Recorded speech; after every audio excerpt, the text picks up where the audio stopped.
Men often mistake a woman's silence for peace, for agreement, for absence of thought, but female silence is rarely empty. It is a language of its own, layered, protective, and full of emotional undercurrents. While men are taught to be loud in their pain, to externalize, to act, many women are socialized to retreat inward, to process in stillness, to feel in solitude. A woman doesn't always go quiet because she has nothing to say. Sometimes she falls silent because she knows speaking won't change anything, because she's spoken before and wasn't heard, because the cost of repeating herself is emotional exhaustion. Her silence is not passive, it's defensive, it's self-protective. It is the armor she puts on when she's tired of explaining feelings to someone who only listens to fix, not to feel. When a woman falls quiet in a relationship, it's rarely because she has given up on love. It's often because she's giving up on being understood. That kind of silence isn't peace, it's pressure, like the quiet in a room before a storm. And here is the tragedy. Most men don't notice it until it is too late. They become aware only after she walks out, only after her silence becomes absence. But silence isn't born overnight. It builds. Each ignored concern, every minimized feeling, every moment she felt emotionally alone adds another brick to the invisible wall, until her words don't just die, they evacuate. She doesn't slam doors, she closes them slowly. So slowly that you don't hear the sound until you re on the other side of it. And many men look back wondering, why didn't she say something? She did. You just weren't listening when it was still quiet enough to hear. There's a difference between being quiet and being silenced. Many women fall into silence not because they choose to, but because the space no longer feels emotionally safe for expression. It's the kind of silence that begins when words are used against her, when vulnerability is dismissed as drama, when her truth becomes ammunition. At first, she tries. She explains. She opens herself, sometimes too much. She tells him what she needs, how she feels, where the pain lives. But when those admissions are met with defensiveness, jokes, or subtle gaslighting, she learns. She learns that her emotional reality won't be met with understanding, but with resistance. So she internalizes it. What men often misunderstand is that a woman's silence doesn't mean she's over it. It doesn't mean she has moved on or doesn't care. Silence is often her last line of defense when everything else has failed, when words became weapons, when softness was met with stone. In this space, silence becomes her refuge, her sanctuary, her rebellion. Men, who are often raised to view emotional restraint as strength, may see this quiet as stability. They might assume everything is finally fine. But this is the dangerous illusion.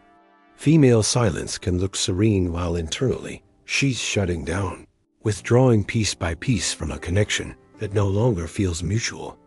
It's not the raised voice you should fear. It's the voice that disappears. Because a woman doesn't usually go quiet when she's angry.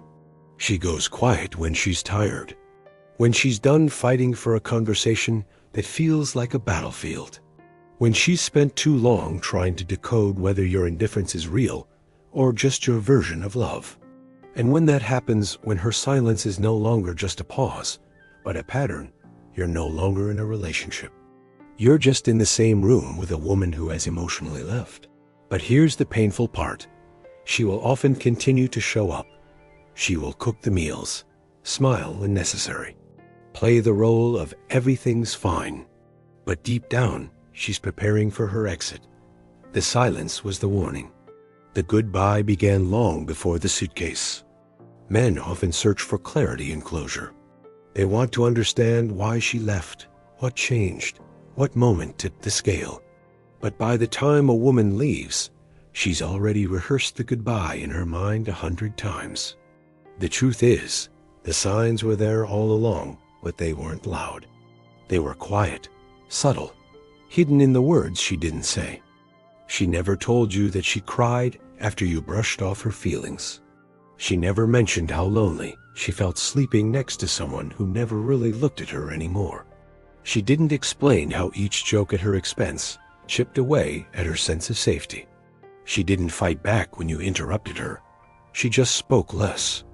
You thought everything was fine because you mistook compliance for contentment. You mistook her silence for comfort.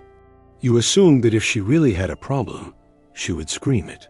But screaming is for those who still believe their voice can reach you. Silence is for those who've accepted it never will. There were moments she wanted to speak. Times she stood in the kitchen, rehearsing the conversation in her head. She wanted to tell you how lost she felt in your presence, how she didn't recognize herself anymore, how small she had become in trying to keep the peace. But then you walked in, already distracted, already distant, and she swallowed it. Again, it wasn't that she didn't have the words. She had them. But she learned the hard way that words don't always build bridges. Sometimes they just deepen the distance. The silence wasn't the absence of love. It was the burial of it. You asked, later, why she never said anything. But silence is never nothing. It's everything left unsaid. It's the storm you didn't hear because you weren't listening. It's the weight she carried because she didn't believe you would hold it with her. And the saddest part? She still loved you. Right up until the moment she realized that loving you meant abandoning herself. There is a special kind of loneliness that comes from being with someone and still feeling completely alone. It's not about physical distance. It's emotional disconnection, a quiet ache that grows louder the longer it's ignored. She didn't need you to solve her problems. She needed you to see her in them, to sit with her, not above her, to listen without fixing, to care without conditions. But too often, her feelings were met with irritation, her needs interpreted as complaints, her vulnerability mistaken for weakness. So, she stopped sharing. You might have thought you were giving her space. But the truth is, she was already isolated in a relationship that felt one-sided. She laughed at your jokes. She asked about your day. She offered her body, her time, her care. But what she wanted most was connection, not convenience. And still, you thought everything was normal. Because she was there, wasn't she? In the bed, at the dinner table, posting smiling photos on Instagram. But inside, she was drifting further and further away. Not in anger, but in quiet resignation. It's a myth that love dies in chaos. More often, it dies in silence, in the unspoken disappointments, the unmet needs, the invisible wounds. And when those wounds go unacknowledged, she begins to believe that maybe her feelings are too much, that maybe she is too much. But what she's actually experiencing isn't too much, it's too little. Too little affection, too little emotional safety, too little recognition of her inner world. And so, she retreats not in punishment, but in protection. The hardest thing for men to understand is this. Most women want to leave when they stop loving. They leave when they feel unseen, unheard, untouched.